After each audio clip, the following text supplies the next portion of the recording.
SBI IBPS के error questions का continuation हम लोग कर रहे हैं दोस्तों। उसी में क्वेश्चन नंबर 7 हम लोग देखेंगे। क्वेश्चन नंबर 7 है, after a US president through a presidential proclamation withdraw duty free benefits to India, Indian government termed the more unfortunate but वो to protect the country's national income. ठीक है, इसमें कुछ error आ गया, टर्म्ड इट आ जाएगा। ठीक है, ये क्वेश्चन का ही मिस्टेक है, तो इसमें कोई प्रॉब्लम नहीं। और यहाँ पर जो है हमारा फुल स्टॉप है। देखो, सबसे पहले हम लोग इस क्वेश्चन को समझेंगे।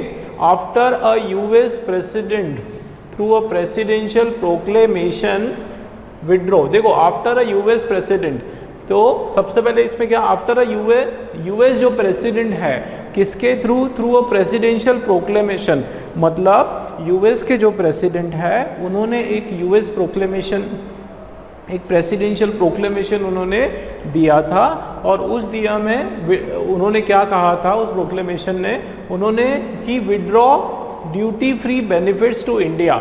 मतलब जब प्रेसिडेंशियल इलेक्शन हुआ था तब ये जो ट्रम्प साहब हैं इन्होंने कुछ वादे किए थे, हमारे जो इंडियंस जो यूएस में रहते हैं उन लोगों से कुछ वादे किए थे कि आप लोगों को जो है हम लोग यहाँ पर ड्यूटी फ्री बेनिफिट्स दिए जाएंगे, आप पे कोई भी एक्स्ट्रा टैक्स या आपके जो किसी भी प्रकार का कोई बेनिफिट टैरिफ वगैरह है वो आप पर नहीं लगाया जाएगा, या आपको कोई एक्स्ट्रा आप पे कोई टैक्स नहीं लगाया जाएगा। और हर प्रकार के जो बेनिफिट इंडियंस को मिलते आ रहे हैं वो आगे भी मिलते आएंगे। तो ऐसा जो है ट्रम्प साहब ने क्या किया था, ट्रम्प साहब ने हमसे वादा किया था इंडिया से। अच्छा, फिर क्या हुआ, Indian government termed it the more unfortunate but वो to protect the country's national interest. पर बाद में अचानक क्या हुआ कि ट्रम्प साहब जो है अपने वादे से पलट गए, और ट्रम्प साहब वादे से पलटे, उसके कारण इंडियन गवर्नमेंट जो है वो भी नाराज हो गई। उन्होंने भी क्या कहा इसको कि ये बड़ा अनफॉर्चुनेट बात है, ये बिल्कुल ऐसी बात है जो नहीं होना था, बट वो टू प्रोटेक्ट, ध्यान देना जरा, बट वो to protect the country's national interest. तो इंडियन गवर्नमेंट ने भी क्लियर कर दिया ट्रम्प साहब को कि भैया हमारे लिए हमारी कंट्री का जो नेशनल इंटरेस्ट है वो सबसे पहले है ना। तो उसमें यही कहा कि इंडियन जो है वो हम इंडियन गवर्नमेंट की ये जिम्मेदारी है कि हम लोग हमारे जो प्रवासी भारतीय हैं उनका जो नेशनल इंटरेस्ट है उसको हम लोग प्रायोरिटी देंगे। ठीक है, तो ये एक तरह से यूएस में क्या हो रहा है, इंडियंस के लिए क्या क्या वो कैसे रूल्स वगैरह लगा रहे हैं, ये क्वेश्चन में एक मोटा मोटा हमने क्या समझा कि उसका मीनिंग है। चलिए अब दोस्तों हम लोग इसका एरर देखते हैं, क्या एरर है, और उससे पहले हम लोग इसका एक स्ट्रक्चर समझते हैं कि क्वेश्चन का स्ट्रक्चर क्या है। देखिए, after a US president through a presidential proclamation withdraw duty free. US president ने क्या किया, ध्यान देना जरा, आफ्टर अ यूएस प्रेसिडेंट। तो यहाँ पे आपका सब्जेक्ट क्या है, यहाँ पे हम लोग किसकी बात कर रहे हैं सेंटेंस में, वो इंपॉर्टेंट है। हम लोग बात कर रहे हैं किसकी, अ यूएस प्रेसिडेंट, और किसके थ्रू उन्होंने कुछ ड्यूटी फ्री बेनिफिट्स देने का वादा किया था, एक प्रोक्लेमेशन के थ्रू उन्होंने वादा किया था। लेकिन ध्यान दो किसने वादा किया था, तो यूएस प्रेसिडेंट साहब ने किया था। तो यूएस प्रेसिडेंट आपका जो है वो क्या हो गया, सब्जेक्ट हो गया। ठीक है, यूएस प्रेसिडेंट आपका क्या हो गया, सब्जेक्ट हो गया। कैसा सब्जेक्ट हो गया, तो ये सब्जेक्ट आपका हो जाएगा सिंगुलर सब्जेक्ट। यूएस प्रेसिडेंट एक ही है ना, सिंगुलर सब्जेक्ट। क्या बोला था दोस्तों मैंने, सब्जेक्ट पकड़ में आ गया, सिंगुलर सब्जेक्ट है तो वर्ब ढूंढो, सिंगुलर सब्जेक्ट है तो वर्ब भी सिंगुलर हो जाएगा। तो वर्ब हमारा सिंगुलर, वर्ब का है ये, तो through a presidential proclamation withdraw, ये विड्रॉ जो है वापस लेना, जो भी बेनिफिट्स है इन्होंने क्या कर लिया, वापस ले लिया एक प्रोक्लेमेशन निकाल के। तो ये विड्रॉ नहीं होगा, यहाँ पे क्या हो जाएगा, विड्रॉज हो जाएगा। ये बी वाला हमारा रॉन्ग हो जाएगा। विड्रॉज क्यों हो जाएगा, क्योंकि हमारा सब्जेक्ट जो है वो सिंगुलर है, और उस कंडीशन में आपका जो वर्ब है वो भी सिंगुलर होना चाहिए। ठीक है, क्लियर है दोस्तों। आगे बढ़ते हैं, देखते हैं कुछ एरर है कि नहीं। बी वाला एरर निकल गया हमारा, duty free benefits to India, Indian government termed it, इस मुहिम को या इस चीज को क्या करा, the more unfortunate, Indian government ने इसको क्या टर्म, ध्यान देना जरा, इंडियन गवर्नमेंट टर्म्ड, मतलब इंडियन गवर्नमेंट ने इस चीज को क्या कर दिया, टर्म्ड कर दिया, कैसा, बहुत ही अनफॉर्चुनेट, बट वो टू प्रोटेक्ट, बट वो, अब ये वो जो है ये प्रेजेंट में, ध्यान देना, यहां पे क्या हो गया आपका, टर्म्ड क्या हो गया पास्ट में, और यहां बीच में क्या लगा हुआ है, बट, मतलब ये बट आपका क्या हो गया, कंजंक्शन है, ध्यान देना दोस्तों, बट आपका क्या है, कंजंक्शन। अब कंजंक्शन में क्या होता है कि सिमिलर वेटेज के सेंटेंस हम लोग लगाते हैं। देखो कंजंक्शन में, जैसे एक एग्जांपल देके मैं आप लोगों को बताता हूं, जैसे ही इज, है ना, he is smart, he is smart but, he is smart but lazy.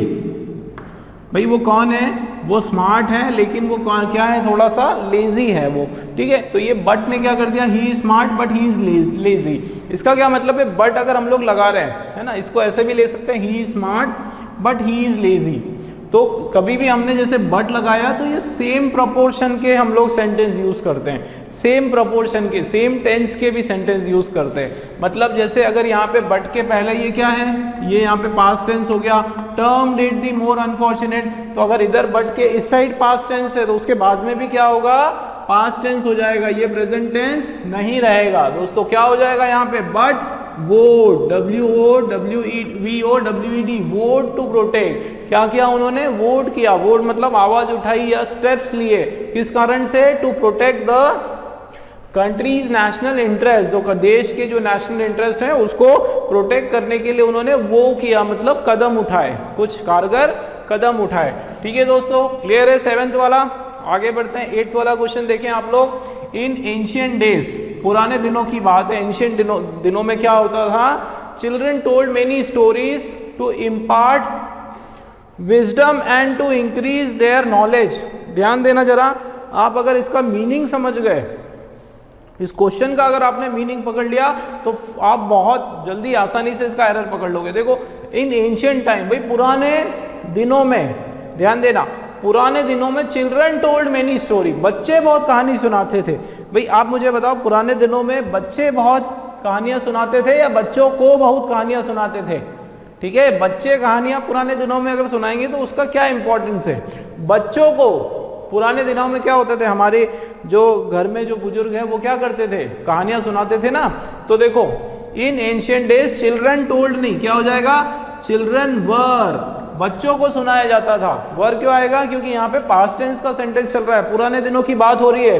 देखो इन ancient days children were told many stories, उनको बहुत सारी कहानियां सुनाई जाती थी। क्यों, टू इम्पार्ट विजडम, ताकि उन बच्चों में क्या आ जाए, ईमानदारी का भाव उनके अंदर प्रेरणा उन्हें मिले, and to increase their knowledge, और उन बच्चों का जो नॉलेज है वो भी इंक्रीज हो। क्लियर हो रहा है दोस्तों, इस टाइप के भी एरर्स आप लोगों के सामने आते हैं। ठीक है, चिल्ड्रन वर टोल्ड, ये सेंटेंस आपका जो है पैसिव वॉइस का ये आपका सेंटेंस है। ठीक है, ये भी बात आप लोगों को ध्यान रखना है, और थोड़ा सा उसको अगर ट्रांसलेट करो और समझोगे तो आपको एरर पकड़ में आ जाएगी। चलिए बात करते हैं नेक्स्ट की।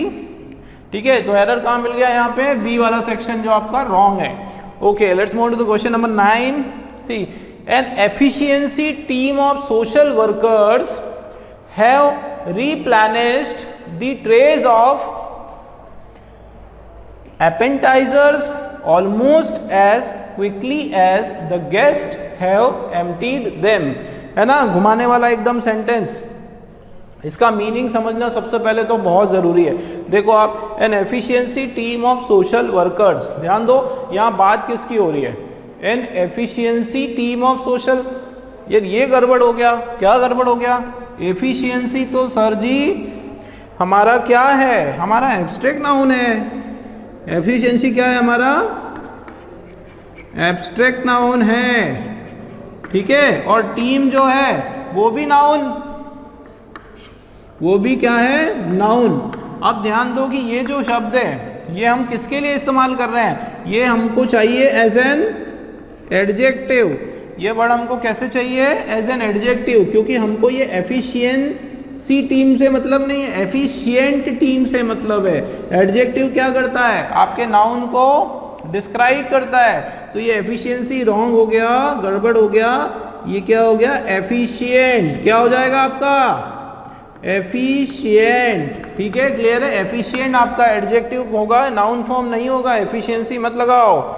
N efficient team of social workers, एकदम काबिल जो टीम है सोशल वर्कर्स की, उनकी बात हो रही है। हैव रेप्लेनिश द ट्रेज ऑफ, रेप्लेनिश मतलब कोई चीज नई कर देना, उसको एकदम नया कर देना, या उसको एकदम उसको जीवंत कर देना, या उसको आप बोल सकते हो रिफिल कर देना। क्या कर देना, वापस से उसको रिफिल कर देना। Replenish the trays of appetisers, appetisers का मतलब होता है, देखो, replenish the trays of appetiser. 1 minute. तो appetiser always as quickly as a guest have emptied them. ठीक है, तो ये एपेटाइजर का मतलब है कि कुछ नाश्ता पानी, ठीक है, इस तरह की चीजें जो एपेटाइट हमारी बढ़ा देती है। तो बेसिकली एपेटाइट जो है, एपेटाइजर जो वर्ड है वो एपेटाइट से आया है, और एपेटाइट मतलब हमारी जो भूख बढ़ाने वाली चीजें, जो ड्राई फ्रूट्स वगैरह कुछ ऐसे होते हैं ना, वो उसकी यहाँ पे बात हो रही है। तो रिफिल द ट्रेज ऑफ, तो ये उसमें एक उनको एग्जाम्पल देके बताया कि सोशल वर्कर्स कैसे होते हैं कि गेस्ट हैव एम्प्टीड, जैसे नए लोग कुछ अगर एम्प्टी कर देते हैं तो सोशल वर्कर जो होते हैं वो क्या करते हैं कि इस ट्रे को रेप्लेनिश कर देते हैं। और अगर आपको पूरा सेंटेंस का मीनिंग समझ में भी नहीं आए तो कोई इशू नहीं, मेन अपने को क्या देखना है, स्ट्रक्चर को देखना है। स्ट्रक्चर क्या फॉर्म हो रहा है, आपका नाउन उसके हिसाब से आपका प्रोनाउन या उसके हिसाब से आपका वर्ब बराबर है कि नहीं है, ये आपकी मेन चीज है। इसको आपको याद रखना पड़ेगा दोस्तों। चलिए आगे बढ़ते हैं हम लोग। तो ये वर्कर्स हैव रेप्लेनिश, ठीक है। इसके अंदर और कुछ एरर है क्या, देख लेते हैं। देखो, an efficiency team of social workers, तो ये एफिशिएंट तो बराबर है an efficient team of social worker. एक बात और देखते हैं, हमने पूरा क्वेश्चन नहीं देखा, फिर से देखते हैं। देखो, एन एफिशिएंट टीम, तो ये मैंने क्या बोला था, नाउन पहले, ये तो आपका एफिशिएंट रॉन्ग हो गया, ठीक है ना। और क्या गड़बड़ है, टीम। अब देखो ध्यान से, टीम आपका क्या है, टीम आपका एक नाउन है। अब टीम कैसा नाउन है, तो टीम जो है कलेक्टिव नाउन है, कलेक्टिव नाउन है, ठीक है। और ये कलेक्टिव नाउन जो है ये आपका सिंगुलर फॉर्म में, टीम क्या है, एक टीम, ठीक है। किस फॉर्म में, ये आपका सिंगुलर फॉर्म में टीम, ठीक है। तो टीम ऑफ सोशल वर्कर है। अब ध्यान दो, अगर ये टीम आपका सिंगुलर फॉर्म में है तो इसके बाद जो वर्ब आएगा वो क्या होगा, सिंगुलर होगा कि प्लूरल होगा, वो होगा सिंगुलर होगा। इस पे डिपेंड करता है ना। ढूंढो, a team of social workers have, यहां गड़बड़ हो गई। हैव तो प्लूरल क्या लिए आता है, ये तो हैज हो जाएगा, ठीक है। तो यहाँ पे भी एरर है, मतलब आपका ए वाले में भी एरर मिल गया और आपके बी वाले में भी एरर है। क्लियर हो रही है मेरी बात। तो ऐसे बहुत सारे क्वेश्चंस है जिसमें दो दो एरर्स उसमें आप देख सकते हो, ठीक है। लेकिन आप लोगों को बिल्कुल मेन, सबसे मेन जो इंपॉर्टेंट चीज मैंने बताई कि सब्जेक्ट और वर्ब दोनों का क्या एग्रीमेंट हो रहा है, वो आप लोगों को समझना पड़ेगा। थोड़ा सा वीडियो को बैक करके इसका स्क्रीनशॉट लें दोस्तों, ठीक है। चलो let's move to the question. Next question क्या है हमारा, क्वेश्चन नंबर 10 हो गया। क्वेश्चन नंबर 10 है, to prepare for the role the actor met the people, to prepare for the role the actor made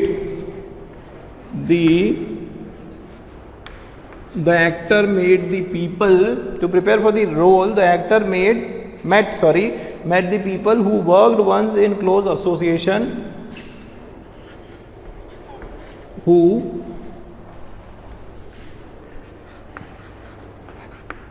worked once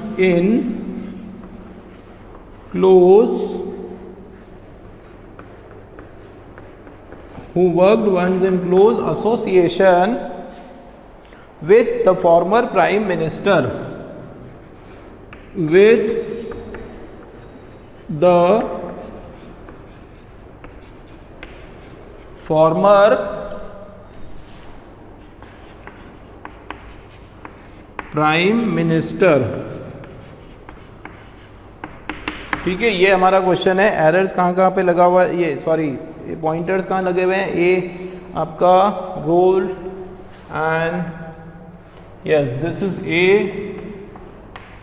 and who made the actor once, A is done, उसके बाद फिर who and association. ठीक है, A हो गया, then this who, this is B and this one is C. चलिए ये क्वेश्चन आप लोगों के सामने देखो। क्वेश्चन क्या है हमारा, to prepare for the role the actor made the people, अरे यार एक्टर मेड नहीं, सॉरी यहां हो गया ना गड़बड़, एक्टर मेट, एक्टर क्या हुआ, एक्टर मिले, मेट। ठीक है, तो ये देखो, to prepare for the role the actor met the people who worked once in close association with the former prime minister। देखो, to prepare for the role, easy question लग रहा है इसमें। भाई क्वेश्चन क्या बोल रहा है हमारा कि to prepare for the role, एक रोल के लिए, रोल की तैयारी करने के लिए। देखो ये क्वेश्चन से समझ में आ रहा है, आप लोगों ने जो हमारे former prime minister doctor Manmohan Singh ji के ऊपर जो मूवी बनी थी, उसी मूवी से रिलेटेड ये करंट अफेयर से क्वेश्चन है, आपका एडिटोरियल से क्वेश्चन आया हुआ है। तो उसमें क्या हुआ था, to prepare for the role, तो उन प्राइम मिनिस्टर के रोल को तैयारी करने के लिए जो भी एक्टर जिसने वो मूवी करी, उसमें रोल किया, उसने क्या किया, वो मेट द पीपल, वो मिला। ध्यान देना दोस्तों, ये क्या किया उसने, मेट द पीपल।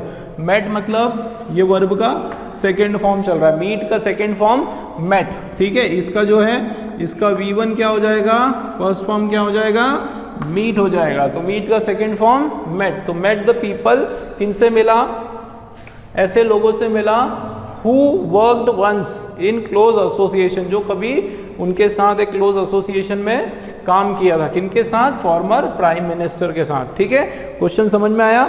चलिए इसमें अब देख लेते हैं, to prepare for the role मतलब रोल के लिए तैयारी करने, रोल की तैयारी करने के लिए द एक्टर, तो मेन हमारा सब्जेक्ट क्या है, द एक्टर। अब ये एक्टर क्या है, सिंगुलर है कि प्लूरल है, तो ये आपका सिंगुलर सब्जेक्ट है। ठीक है दोस्तों, क्लियर है, सिंगुलर सब्जेक्ट। और मेट वर्ब का सेकेंड फॉर्म है, तो यहाँ पे बराबर है। किससे मिले, पीपल से, लोगों से मिले। ध्यान देना, द पीपल लोगों से मिला है। अब उसके बाद आ गया हु, तो हु आपका क्या है, रिलेटिव क्लॉज। हु आपका क्या है, रिलेटिव क्लॉज। ये हु किसके लिए लगा है, पीपल के लिए। ध्यान देना, हु किसके लिए लगा है, पीपल के लिए। पीपल क्या है, पीपल लोग क्या है, आपका प्लूरल है, प्लूरल सब्जेक्ट है। क्या है, प्लूरल सब्जेक्ट है।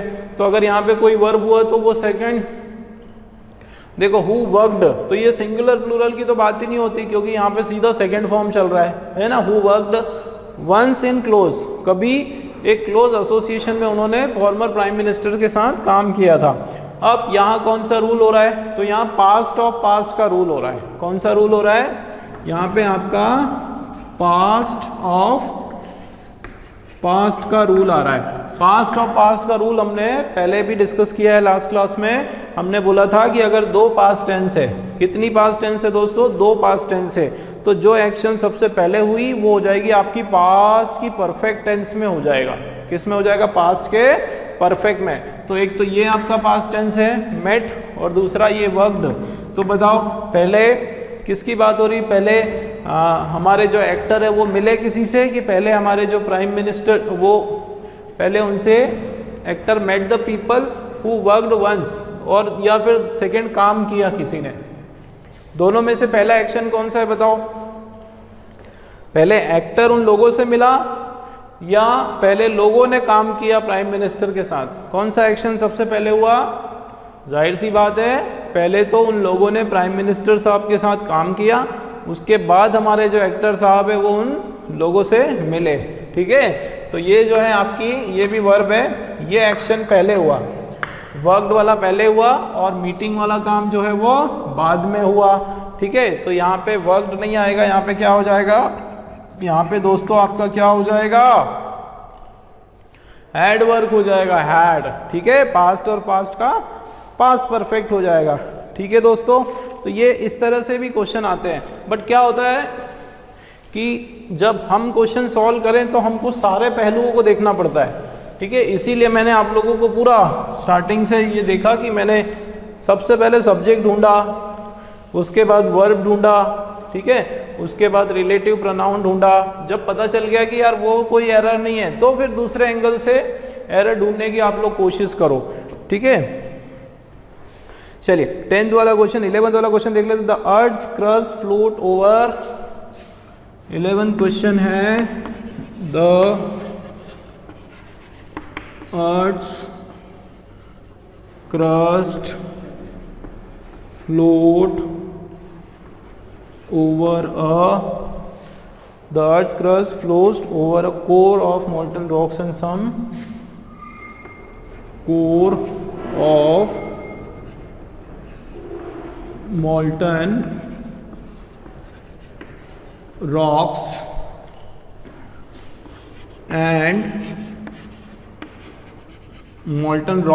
and some of its parts have a tendency of its parts have a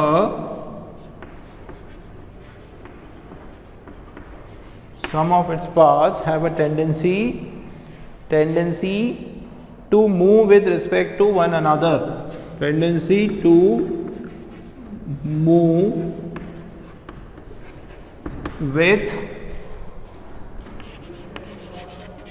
respect to one another, to move with respect to one another। चलिए देख लेते हैं। सबसे पहले हमारा ए ओवर, ओके, ओवर पे यहाँ पे हमारा ए वाला सेक्शन है यहाँ पे, फिर ए वाला ओवर दिस सेक्शन हो गया हमारा। उसके बाद सम पर बी और 2 पर सी, सम पर आपका दिस इज B1 और फिर 2 पर C1, ठीक, और ये हमारा हो गया यहाँ पर डी।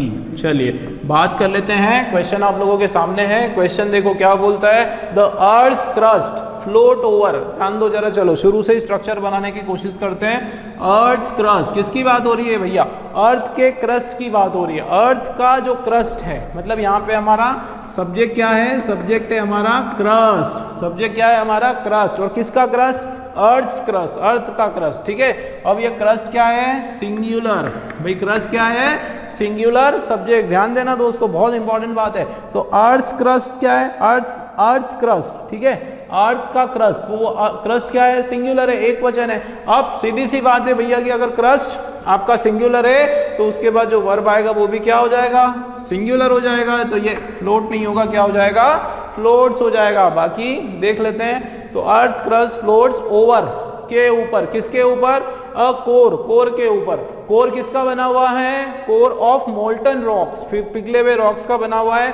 और किसका बना हुआ है, तो and some of its part, इसके जो पार्ट्स है, देखो यहाँ पे अपोस्ट्रोफी नहीं लगा है, इट्स पार्ट्स, उसके जो पार्ट्स है, have a tendency to move, उसमें एक कैपेबिलिटी है या टेंडेंसी है to move with respect to one another, एक दूसरे, मतलब ये जो मोल्टन रॉक्स हैं ये आपस में, इनमें एक टेंडेंसी होती है कि वो एक दूसरे के रिस्पेक्ट से मूव कर सकते हैं, ठीक है, क्लियर है। लेकिन एरर कहाँ निकला अपना, इसमें तो कुछ एरर नहीं दिख रहा है, यहाँ पे एरर निकला हमारा सिंगुलर सब्जेक्ट सिंगुलर वर्ब, ठीक है दोस्तों, क्लियर है। चलिए क्वेश्चन नंबर 12 पे आ जाते हैं हम लोग। ये वाला क्वेश्चन हमारा इजी था। क्वेश्चन नंबर 12 देख लेते हैं। It must note that decentralization should, it must note that decentralization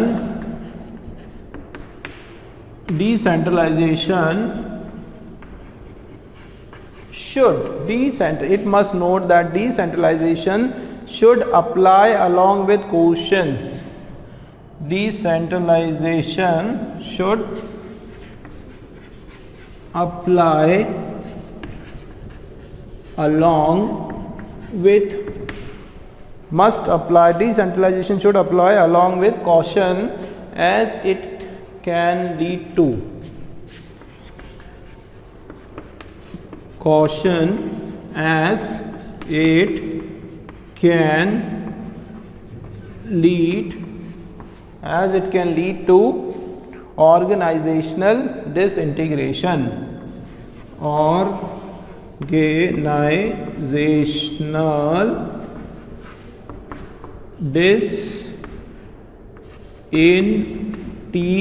disintegration. It can lead to organizational disintegration. ठीक है, ऑर्गेनाइजेशनल भैया यहाँ पर Z आता है, ये थोड़ा सा एरर हो जाता है, चलिए ध्यान रखना। तो ऑर्गेनाइजेशनल डिसइंटीग्रेशन क्या है, कहाँ पे हमारा पॉइंट है, दैट के ऊपर, विथ के ऊपर, ठीक है, point it must be noted that, ये हो गया फर्स्ट, ठीक, उसके बाद नोटेड दैट अप्लाई विथ, ये हो गया आपका सेकेंड बी, और third one goes for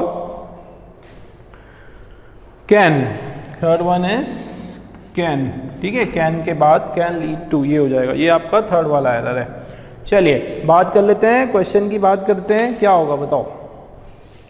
it must not, अच्छा ये नोट नहीं नोट है, NOTE नोट, ठीक है, इट मस्ट नोट दैट, यार ये जम रहा है क्या, it must note that, it must note that है ना, तो इट मस्ट नोट दैट ही नहीं जम रहा, शुरू में ही देख लेते हैं। It must note that decentralization should apply, it must note that decentralization should apply along with caution as it can lead to organizational disintegration. पहले चलो मीनिंग समझ में आ जाता है कि वो ये बता रहे हैं कि भैया हमको इस बात को ध्यान में रखने की आवश्यकता है, इस बात को ध्यान रखना जरूरी है, या इस बात को हमको ध्यान में रखना चाहिए कि जो डिसेंट्रलाइजेशन जो है उसको अप्लाई किया जाए, और वो बड़े ही सावधानी से अप्लाई किया जाना चाहिए, क्योंकि अगर आप डिसेंट्रलाइजेशन को जो है विकेंद्रीकरण, जो मतलब एक सेंट्रल पावर को तोड़ना है, विकेंद्रीकरण करना है, उसको अगर आप करते हो तो उस कंडीशन में क्या होगा कि पूरा का पूरा जो ऑर्गेनाइजेशन है वो आपका टूट सकता है, वो आपके टूटने के कगार पर आ सकता है। तो इसलिए जो है अगर आप ये डिसेंट्रलाइजेशन करते हो तो बड़ी सावधानी पूर्वक आपको करना चाहिए, लेकिन इसमें देखो ये इस बात पर गौर करना चाहिए कि, तो इसका जो है ये आपका सेंटेंस दोस्तों ना पैसिव वॉइस का सेंटेंस है, ये किसका सेंटेंस है, पैसिव वॉइस का सेंटेंस है। तो अगर पैसिव वॉइस का सेंटेंस है तो यहाँ क्या हो जाएगा, इट मस्ट बी नोटेड, क्या हो जाएगा ये, इट मस्ट बी नोटेड हो जाएगा, ठीक है। जैसे दैट डिसेंट्रलाइजेशन यहाँ पर भी शुड, और शुड के बाद बी, शुड बी, और अप्लाई नहीं होगा, ये क्या हो जाएगा आपका अप्लाइड हो जाएगा। Decentralization should be applied along with, के साथ साथ, किसके साथ साथ, बिल्कुल कॉशन के साथ, है ना, क्यों, क्योंकि उसके कारण क्या हो जाएगा कि ऑर्गेनाइजेशनल डिसइंटीग्रेशन भी हो सकता है। तो ये इस ऐसे सेंटेंसेस हैं जिसमें आप लोगों को समझना पड़ेगा कि वो सेंटेंस आपके एक्टिव वॉइस में है कि पैसिव वॉइस है। दोस्तों एक्टिव पैसिव जब हम लोग करने वाले हैं पूरा डिटेल में हम लोग उसके रूल्स पढ़ेंगे, ठीक है। तो अभी के लिए भले आप अगर पूरी तरह से आप क्लियर नहीं हुआ तो कोई इशू नहीं, लेकिन आप देखो ना कुछ क्वेश्चंस जो है भाई वीडियो बैक करके स्क्रीनशॉट लेते रहे, ठीक है। मैं क्या बोल रहा था कि कुछ ऐसे क्वेश्चंस हैं वो हम लोग पढ़ने पे समझ में आ जाता है कि यार ये एक्टिव वॉइस का है और वो पैसिव वॉइस का, इस तरह से। चलिए क्वेश्चन नंबर 12 हो गया, आगे बात करते हैं question number 13। British court has ruled that the British arm sales, 13 question है, British court has ruled that the British court, the British arms sales to Saudi Arabia, that the British arms sales, British note that the British arms sales to Saudi Arabia, sales to Saudi Arabia were unlawful on humanitarian ground, were unlawful on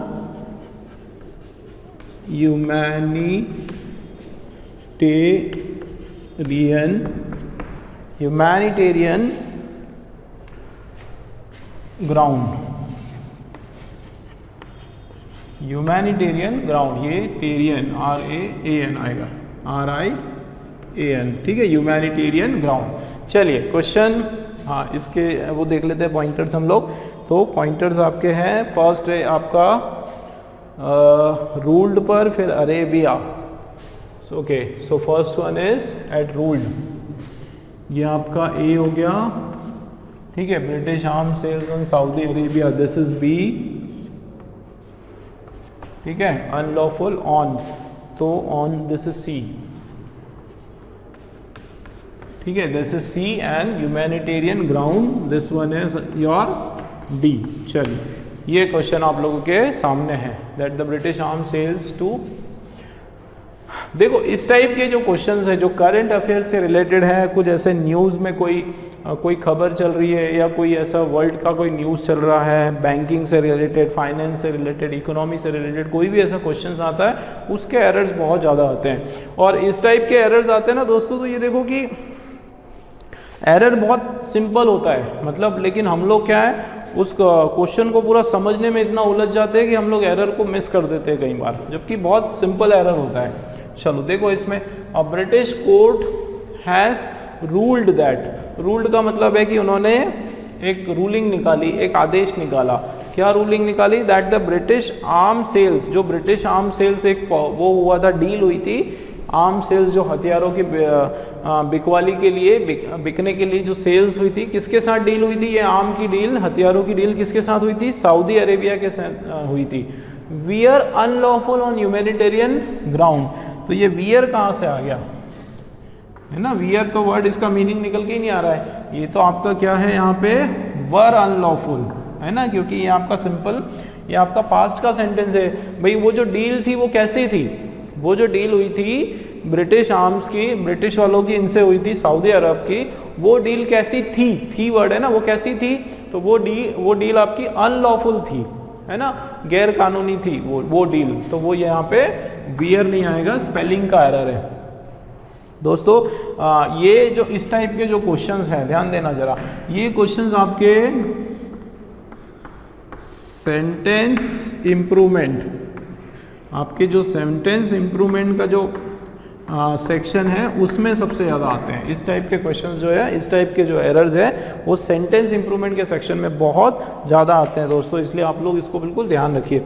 चलिए ये जल्दी से इसका screenshot लें question का, या copy करें, ठीक है, बिल्कुल बैक में जाके आराम से पहले पोस्ट करें वीडियो, और पूरा उसको एक कॉपी कर लें, ठीक है, नोट्स पूरा मेंटेन करते हुए आप लोग चले। चलिए नेक्स्ट क्वेश्चन की हम लोग बात कर लेते हैं, कौन सा है हमारा, क्वेश्चन नंबर 14। देखो question number 14, the voters have become tired of hearing, the voters have become tired of hearing, the voters become tired of hearing politicians made pious pronouncements, hearing the politicians made pious pronouncements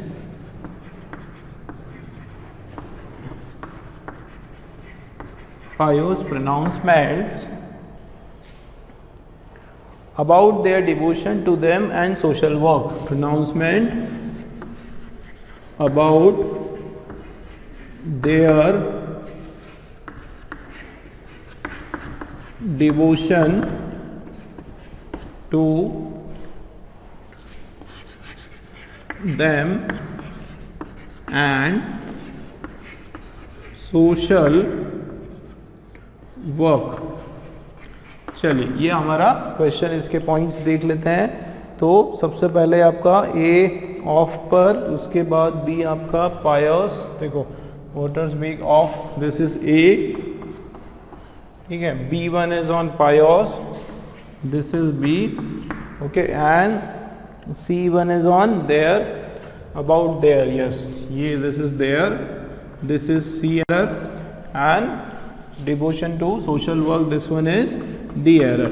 चलिए ये question है दोस्तों, ये बड़ा interesting है, ठीक है। ये इंटरेस्टिंग क्यों है? ये नया है, कुछ थोड़ा सा अलग आपको इसमें से समझने को इसमें मिलेगा, ठीक है। पहले इसको देख लेते हैं। देखो क्वेश्चन क्या है हमारा, the voters have become tired of hearing.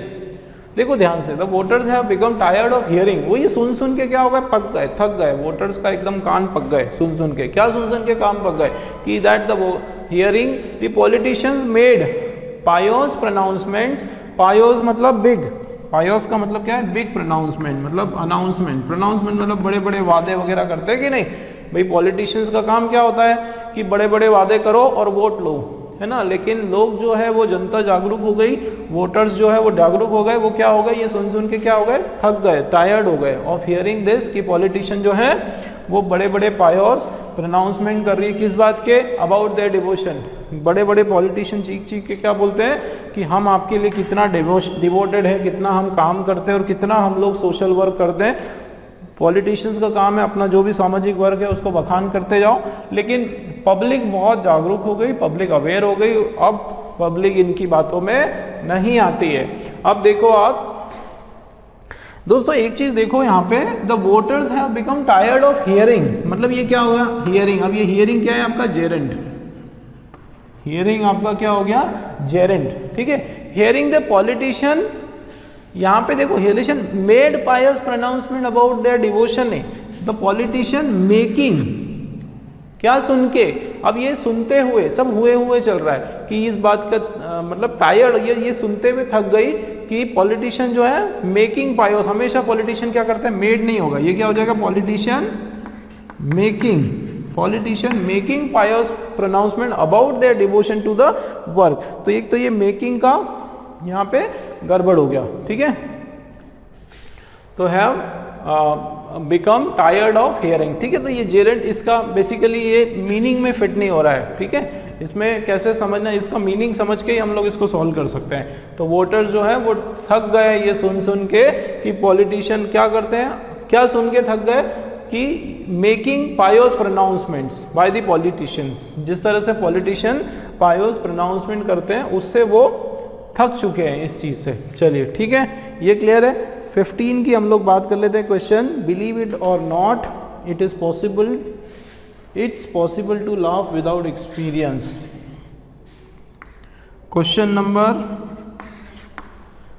yes, question number 15, believe it or not, it's possible to, question है believe it or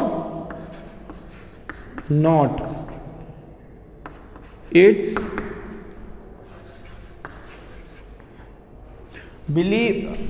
believe it or not, it's possible to laugh without experience,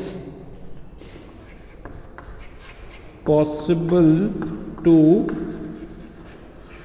laugh without experience,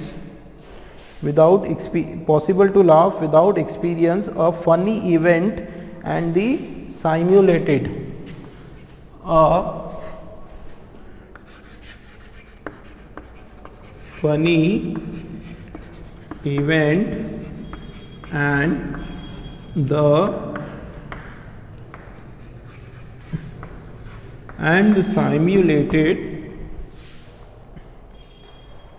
simulated laughter can be just as beneficial. Laughter can be just as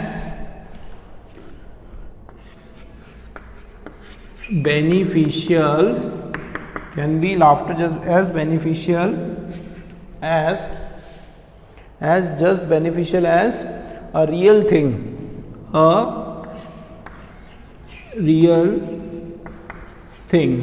ठीक है, ये हमारा हो गया D वाला section हो गया. ए नॉट पर आपका ए हो गया और इवेंट पर बी हो गया. ठीक है, दिस इज नॉट ए और इवेंट जो है experiences without an event, this one is B. ठीक है, सी वाला जो सेक्शन है वो क्या है हमारा, just, can be just, this one is C. चलिए, तो ये हमारा एरर का क्वेश्चन. ध्यान दो दोस्तों, क्वेश्चन क्या है हमारा, बिलीव इट और नॉट, विश्वास करो या मत करो. ठीक है, चाहे इस तरह से बोलते हैं ना हम लोग कि चाहे विश्वास करो या मत करो, इट्स पॉसिबल. इट्स मतलब इट इज से बना हुआ है. It's possible to laugh without experience a funny event. Believe it और not, it is possible to laugh without, ध्यान दो जरा, टू लाफ विदाउट एक्सपीरियंस क्या होगा भाई, विदाउट एक्सपीरियंसिंग, विदाउट एक्सपीरियंसिंग. ठीक है, एक्सपीरियंस यहाँ पे नाउन थोड़ी लगेगा, क्या लगेगा यहाँ पे हमारा, ये नाउन नहीं, यहाँ पे क्या लगेगा, एक्सपीरियंसिंग. वर्ब की तरह इसको यूज करेंगे. ठीक है, और कौन सा वर्ब, सॉरी जेरेंड का काम आ रहा है ना, यहाँ पे क्या लग रहा है, यहाँ पे जेरेंड लग रहा है, तो ये एक्सपीरियंस नहीं है, विदाउट एक्सपीरियंसिंग. क्या आ जाएगा इसमें, एक्सपीरियंसिंग. इसके साथ क्या लग जाएगा, आईएनजी, एक्सपीरियंसिंग आ जाएगा. Without experiencing a funny event and the simulated laughter can be just as beneficial as a real thing. ठीक है दोस्तों, एरर इसमें क्या है, जेरेंड का एरर है. बहुत सारे ऐसे सेंटेंस हैं जिनके साथ ऐसे जेरेंड वर्ड हम लोग लगाते हैं. ठीक है, वहां पे आईएनजी आएगा, एक्सपीरियंस नाउन फॉर्म, तो वहां पे विदाउट एक्सपीरियंस कैसे बात होगा, है ना, वो उसमें सेट ही नहीं हो रहा है. देखो, बिलीव इट और नॉट, विश्वास करो या मत करो, it's possible to laugh without experience, बिना अनुभव के हंस सकते हैं, है ना, किसके, विदाउट, बिना अनुभव. अ फनी, तो डबल कैसे हुआ, देखो ये भी आपका नाउन और अ फनी इवेंट ये भी नाउन, तो दो नाउन कैसे आया. ठीक है, तो आपका एक जो है वो जेरेंड हो जाएगा. तो क्या हो जाएगा, without experiencing a funny event, बिना फनी इवेंट के, फनी इवेंट के एक्सपीरियंस किए बिना. ठीक है, तो वहां पे आपका जो है नाउन नहीं आएगा, एक्सपीरियंस नहीं आएगा, क्या आ जाएगा आपका, एक्सपीरियंसिंग हो जाएगा. ठीक है दोस्तों, क्लियर हो रही है बात. मतलब आपका जो जेरेंड है वो एडजेक्टिव की तरह भी हम लोग यूज करते हैं. किस तरीके से करते हैं, एडजेक्टिव. याद रखना, दो नाउन कभी भी एक साथ इस तरह से नहीं आते हैं. ठीक है, अगर फर्स्ट नाउन आएगा तो फिर वो या तो पॉजेसिव नाउन होगा या फिर कोई एडजेक्टिव होगा, बट दो नाउन ऐसे नहीं होंगे. ठीक है, एडजेक्टिव के फॉर्म में उसको कन्वर्ट करना पड़ेगा, तभी वो नाउन लगाने का कोई मतलब है. चलिए नेक्स्ट क्वेश्चन देख लेते हैं. It is widely believe that the villages which is,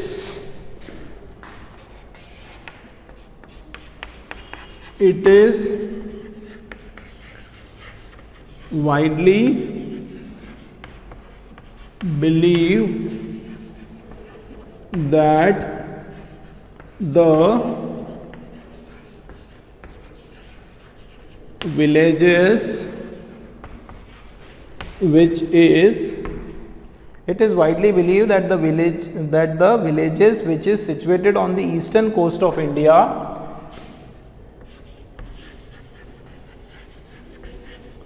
which is situated on the eastern coast of